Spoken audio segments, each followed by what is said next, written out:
안녕하세요. 네, 자, 이번 시간에는 전산회계 1급 지난 114회차 이론 문제풀이를 한번 시작해 보도록 하겠습니다. 바로 출발하시겠습니다. 자, 1번 문제서부터 한번 살펴보겠습니다. 1번. 다음 중 거래 내용에 대한 거래 요소의 결합관계를 바르게 표시한 것은 그랬어요. 자, 1번은 우리가 분계만 정확하게 할 수 있으시면 기본적으로 문제를 풀으실 수 있지 않을까라고 생각을 하고요.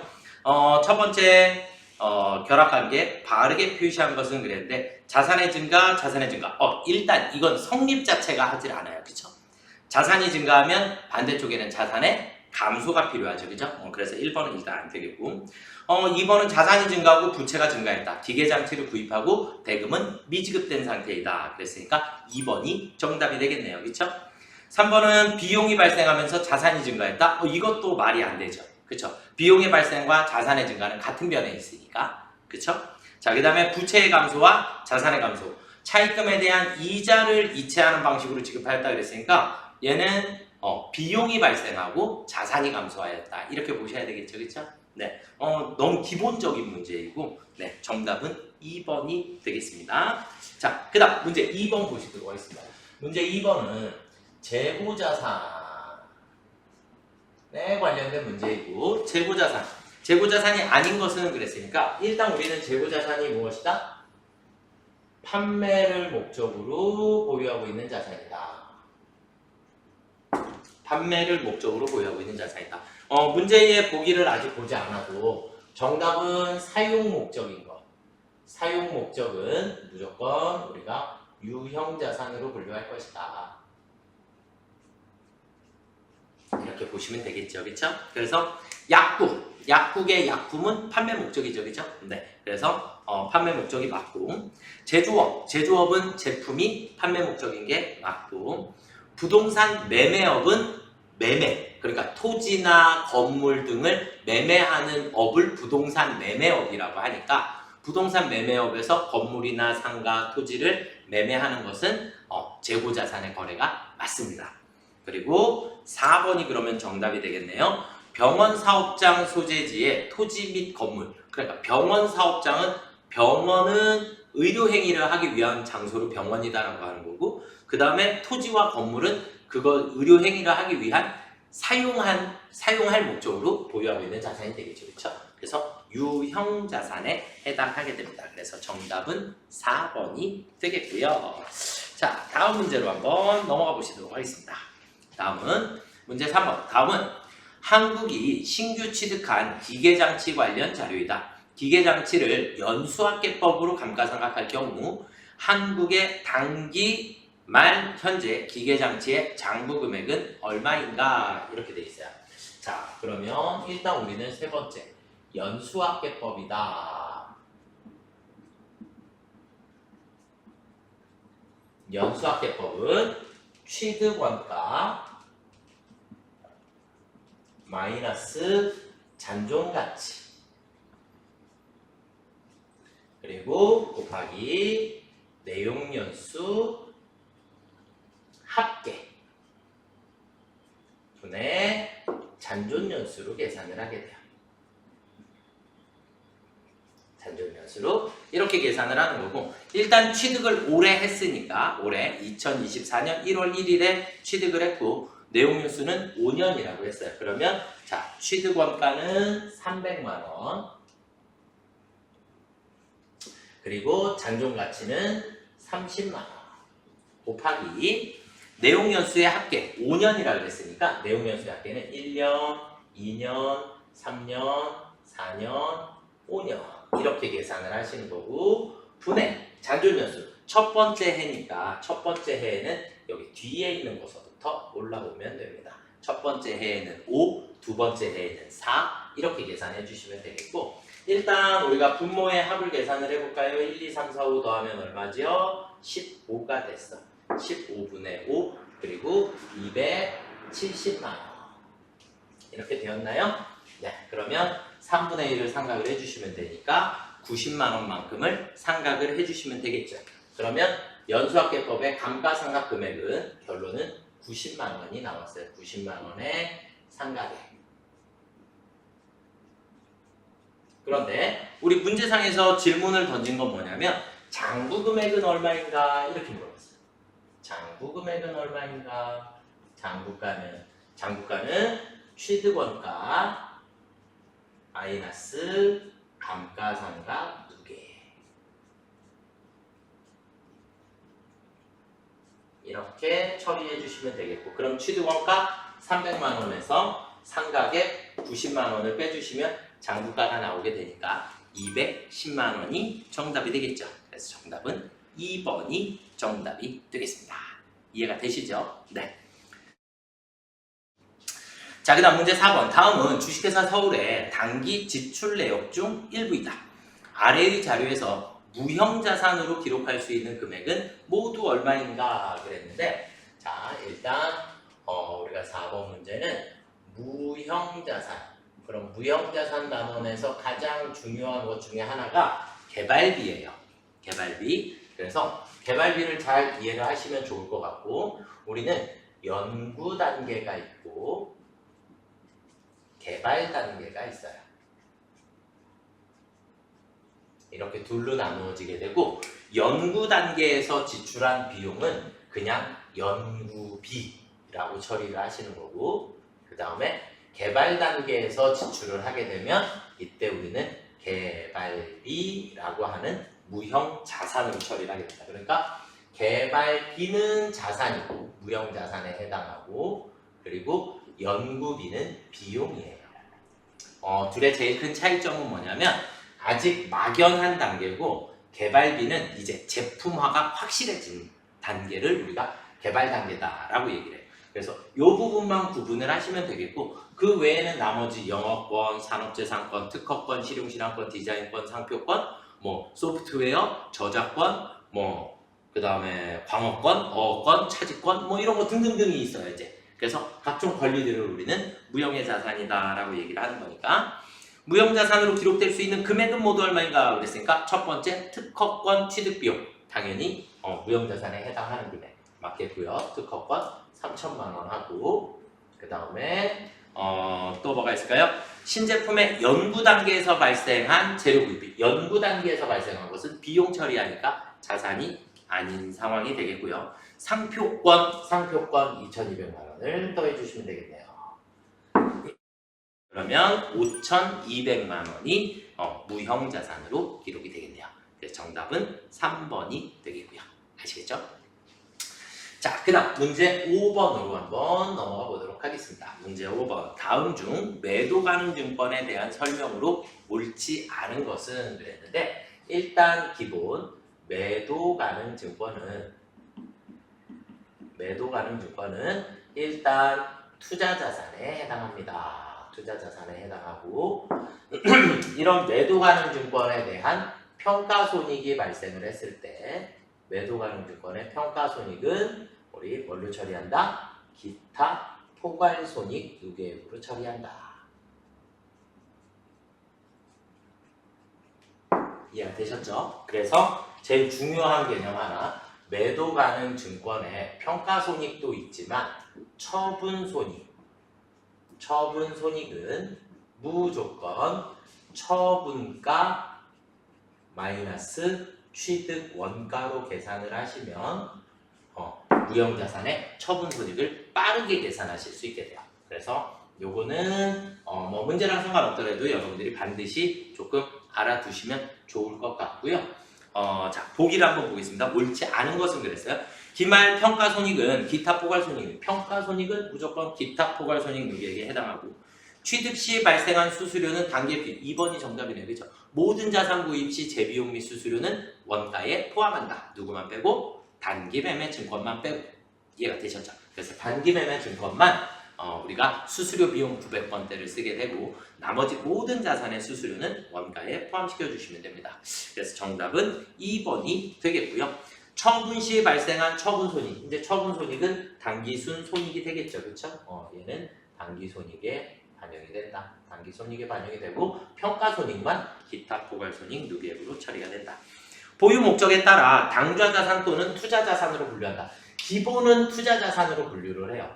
기본은 매도 가능 증권은 기본은 투자 자산으로 분류를 하는데 우리 프로그램에 보시면 매도 가능 증권을 쳐보시면 123번인가 그리고 178번 이렇게 두 개가 나와요. 근데 우리는 항상 아래 거를 써주시면 됩니다. 걔는 투자 자산으로 분류가 되는 것이기 때문에 그런데 기본적으로 단기간 보유 목적이거나 위험 부담이 크지 않으면 얘를 당좌 자산으로 분류도 할 수 있다. 그래서 계정 과목이 두 개가 있는 거야. 당좌 자산으로 분류를 할 수도 있다. 이렇게 보시면 되겠고, 근데 당좌 자산으로 분류할 정도가 되면 그냥 단기 매매 증권으로 처리하는 것도 크게 문제가 되지는 않으니까 대신에 단기가 목적이면 매도 가능 증권이 당좌 자산이 될 수도 있다. 하지만 매도 가능 증권으로 분류되는 것들은 거의 대부분은 다 투자 자산으로 분류를 해주시는 게 맞다. 그래서 보유 목적에 따라 당좌 자산 또는 투자 자산으로 분류한다라는 멘트는 완전히 틀린 말은 아니에요. 그래서 우리 계정 과목이 두 개가 존재하고 있기 때문에 그래서 당좌 자산일 수도 있고 투자 자산일 수도 있더라. 뭐 어찌됐든 정답은 2번이 정답이 되겠고요. 자, 그 다음 문제로 한번 또 넘어가 보도록 하겠습니다. 문제 6번입니다. 문제 6번. 문제 6번에서 제일 중요한 단어는 앞에 있는 채권이라는 단어예요. 채권. 이게 제일 중요한 단어예요. 채권 관련 계정의 차감적 평가 항목으로 옳은 것은 그랬는데 지금 나머지 3개 모두 다 지금 여기는 보기 4개는 모두 다 차감적 평가 계정이에요. 4개의 계정 과목 모두 다 차감적 평가 계정이고 감가상각 누계액은 유형자산의 차감적 평가 계정, 그 다음에 재고자산 평가 충당금은 재고자산의 차감적 평가 계정, 재고자산의, 그 다음에 사채 할인 발행 차금은 사채의 차감적 평가 계정 이렇게 되어 있고, 대손 충당금은 외상 매출금 받으러움에 대한 차감적 평가 계정. 그래서 채권이라 했으니까 채권, 외상 매출금 받으러움,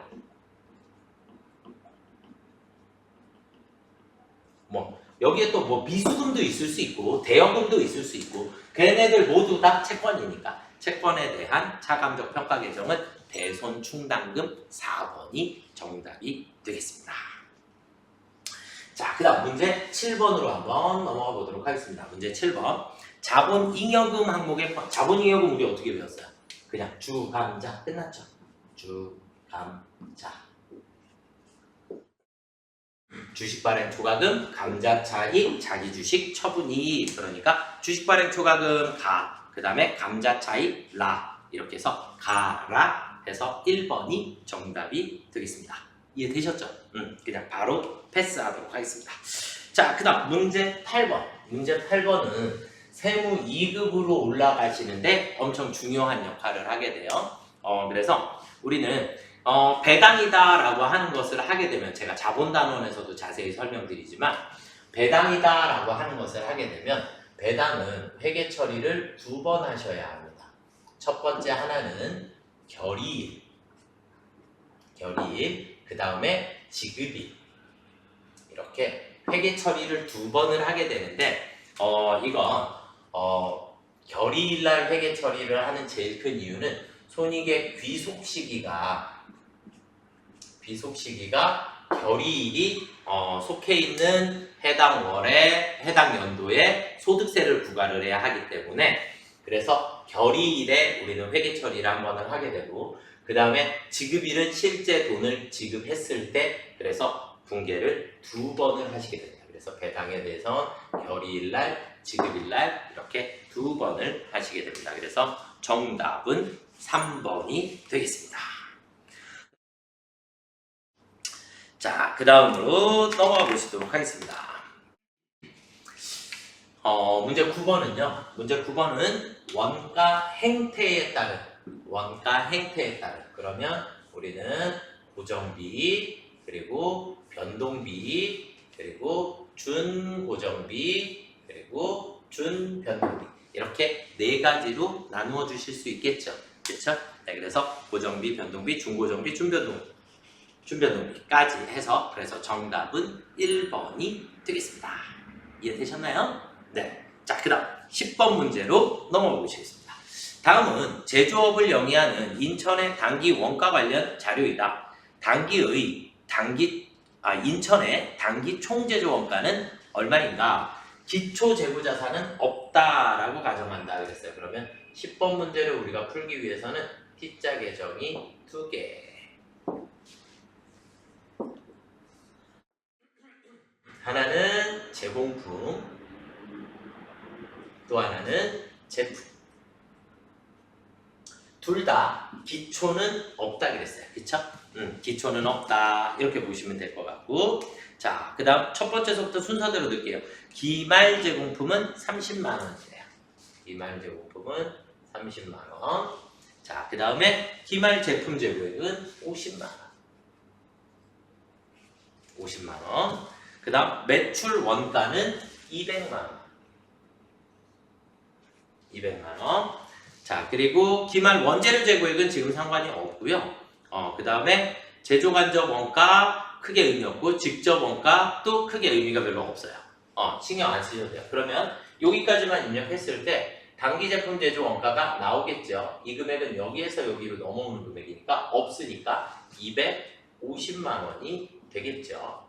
양쪽의 합은 무조건 또 같아야 되니까 280만 원의 단기 총 제조 원가가 나오겠죠.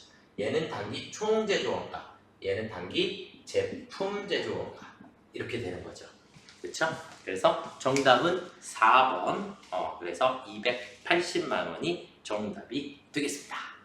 자, 그 다음 11번 보도록 하겠습니다. 11번.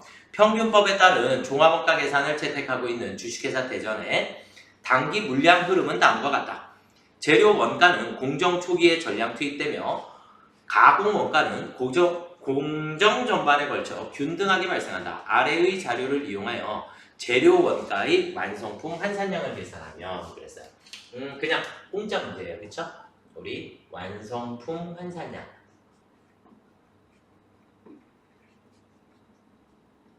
완성품 환산량은 무조건 완성 수량 플러스 기말 수량 마이너스 기초 수량 이렇게 해주시면 되겠고, 완성 수량서부터 기말까지만 계산을 하면 얘가 평균법.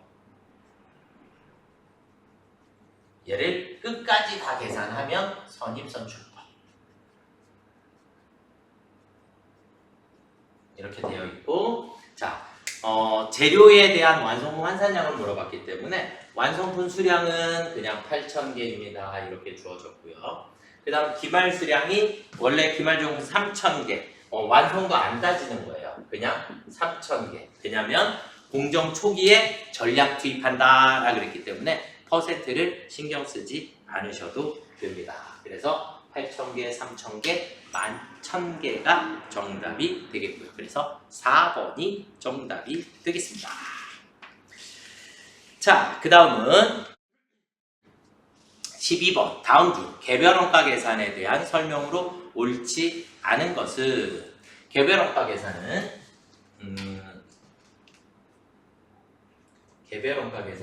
제품 생산을 어떻게 한다? 주문 생산 형태다. 한 개씩 만드는. 그래서 우리는 건설, 조선, 항공기, 기계 제작, 인쇄업 이런 것들이 개별원가 계산에 해당한다. 이렇게 보시면 되겠고, 자, 볼게요. 항공기 제조업은 종합원가 계산보다는 개별원가 계산이 더 적합한데 하나씩 만들어야 하니까. 제품 원가를 제조 공정별로 집계한 후 이를 생산량으로 나누어서 계산하는 방식. 공정별로 집계하는 것은 종합원가 계산입니다. 종합원가 계산. 그래서 정답은 2번이 되겠고, 개별원가는 우리가 제조 지시서에 의해서, 개별원가는 공정별로 하는 게 아니라 이렇게 주문이 떨어지면 우리는 제품 제조 지시서에 따라서 그래서 우리는 지시서에 따른 원가 계산표라고 하는 것을 작성을 하게 돼요. 원가 계산표. 여기까지를 작성을 하게 되면 얘는 개별원가 계산이 되는 거고, 이를 공정별, 단계별이라고 볼 수 있어요. 공정별은 단계별로 진행을 해주시는 것은 우리가 종합원가 계산이다. 이렇게 보실 수 있습니다. 그래서 정답은 2번이 되겠고, 개별원가의 가장 큰 특징 하나는 직접비와 간접비의 구분이 너무 중요하게 되어 있다. 이 간접비를 어떻게 배분하느냐에 따라서 원가 계산이 달라지기 때문입니다. 자, 그래서 직접 원가와 간접 원가의 구분이 중요하고 단일 종류의 제품을 대량 생산하는 업종에는 적합하지 않다. 대량 생산은 무조건 종합 원가 계산에 해당한다. 이렇게 보시면 될 것 같아요. 그래서 정답은 2번이 되겠고요. 자, 그 다음 문제 3번. 다음 중 우리나라 부가세법의 특징으로 틀린 것은 국세이고요.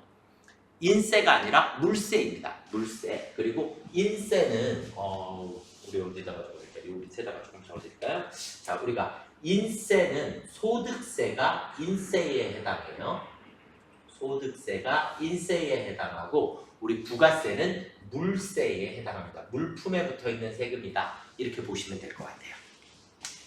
그래서 정답은 2번이 되겠고 전단계 세액공제 방식을 채택하고 있고 다단계 거래세입니다. 단계가 발생할 때마다 우리는 세금이 붙는다.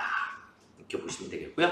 자, 그 다음에 문제 14번을 보겠습니다. 다음 중 부가세법상 주된 사업에 부수되는 재화, 용역의 공급으로서 면세 대상이 아닌 것은 이렇게 되어 있는데 면세는 일단 사업자가 면세 사업자이면 저처럼 교육 서비스업은 면세거든요.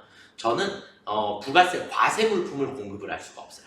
과세 물품 공급을 할 수가 없고 공급을 하더라도 부가세를 받을 수 없어요. 무조건 면세로 공급을 해야 합니다. 이해가 되셨나요? 그래서 이런 업종을 조금 알아두셔야지 되는데 첫 번째 나와 있는 1번 보기에 은행업, 은행금융은 무조건 면세 사업이에요. 은행금융은 무조건 뭐라고요? 면세 사업에 해당한다. 이렇게 보시면 되겠고 그렇기 때문에 은행이 공급하는 모든 물품들은 다 면세로밖에 공급을 할 수가 없다. 이렇게 이해하시면 되겠어요. 그래서 1번은 무조건 면세가 맞고요. 약국은 겸업 사업자예요. 과세 사업도 하고 있고 면세 사업도 하고 있어요. 그러니까 조제실에서 이렇게 우리 처방전에 의해서 만드는 것은 면세 공급을 하게 되고요. 그 다음에 바깥에 진열해 놓고 파는 물품들은 과세 물품에 해당하게 돼요. 그래서 과세와 면세를 같이 하고 있기 때문에 면세 사업과 관련된 부분만 면세가 되는 겁니다. 그래서 면세 매출에 해당하는 비율의 영업권이라고 했으니까 면세에 해당하는 것은 우리가 면세로 공급해야 한다. 이렇게 보시면 되겠고요. 가구 제조업, 가구는 만들어서 팔면 다 과세 사업이 되겠죠. 과세 사업이 되겠고 그러니까 가구 제조업을 영위하는 사업자가 매각한 사업용 부동산 중 토지는 무조건 면세입니다. 토지 거래 자체는 내가 과세 사업자이든 면세 사업자이든 상관없이 토지, 농축수 임산물 이런 것들은 우리가 면세로 공급을 하게 됩니다. 그럼 정답은 4번이 되겠네요. 그렇죠? 부동산 임대업자가 매각한 부동산 임대 사업자는 과세 사업자에 해당하기 때문에 이 사람들이 공급하는 건물이라든지 임대료 이런 부분에 대해서는 부가세가 과세가 되게 됩니다. 그래서 정답은 4번이 되겠습니다. 자, 마지막 15번을 한번 살펴볼게요. 다음 중 부가세법상 아래의 괄호 안에 공통으로 들어갈 내용으로 옳은 것은 그래서 부가세 매출 세액은 뭐에다가 세율을 곱하죠? 과세 표준. 그러니까 매출 세액을 산출하기 위한 기준값을 우리는 과세 표준, 과표라고 얘기를 하는 겁니다. 그래서 정답은 3번이 되겠네요. 그래서 매출 세액은 과표의 세율을 곱해서 계산한 금액이고요. 재화 또는 용역의 공급에 대한 부가세의 과세 표준은 해당 과세기간 공급한 재화 또는 용역의 공급가액의 합계액을, 그러니까 매출의 공급가액의 합계액을 과세표준이라 한다. 재화의 수입에 대한 부가가치세의 과세표준은 그 재화에 대한 관세의 과세가격과 관세, 개별소비세, 주세, 교육세, 농어촌 특별세 및 교통에너지 환경세를 합한 겁니다. 그러니까 재화를 수입을 하게 되면 수입한 원가가 있을 거고 거기에 추가로 붙는 관세라든지 각종 세금이 붙을 수 있어요. 그럼 이런 세금이 다 모두 붙은 금액을 과세표준이라 하고 그 금액의 10%를 부가세로 부과를 하게 된다. 이해가 되셨나요? 네. 조금 어려우실 수도 있고 그래도 우리 부가세법에서 기본적으로 여러분들이 과표라는 게 어떤 건지는 인지를 하셔야 하기 때문에 문제가 지금 이번 114회차 회계 1급은 조금 난이도는 쉽지 않았나 라고 생각이 조금 듭니다. 그래서 여러분들이 이 정도의 기본적인 문제들 조금 잘 인지를 해주시면 좋겠고, 연수학계법이 시험 문제에 자주 등장을 안 했었는데 이번 시험에 연수학계법의 계산 문제도 나왔으니까 감가상각하는 방법들을 조금 더 정확하게 알아두실 필요성이 좀 있지 않을까라고 생각이 듭니다. 아시겠죠? 네. 다음 시험에 꼭 합격하시기를 열심히 응원하도록 하겠습니다. 수고들 많이 하셨습니다.